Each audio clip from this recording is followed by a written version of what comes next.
first part. This is called On Dualism. Does my word take my form, or my heartbeat form my slow repeating patterns? That may well be another question with no answer.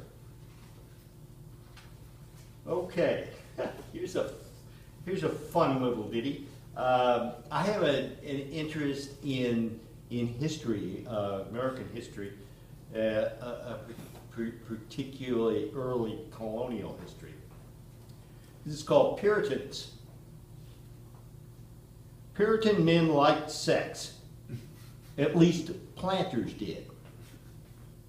Their wives got upset when they drank that rum and chased the girls down at the tavern during evenings while they waited at home.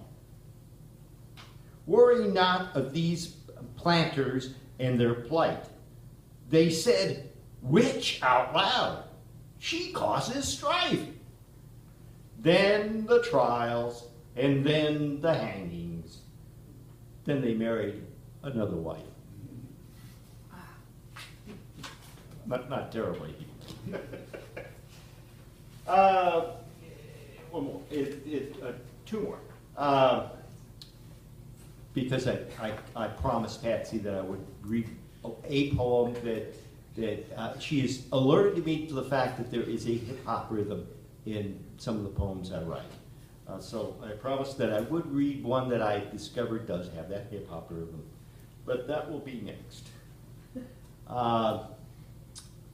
It's called Some Thoughts on Sisyphus. Why not? Any topic for poetry. Before Camus, when we rowed our own canoe into rivers of our pleasure with no measure, taken of each other and the forming danger, we gave as a contribution our thoughts on retribution. Roll that rock and do not rock that roller coaster. Up is now down, down is now all about town.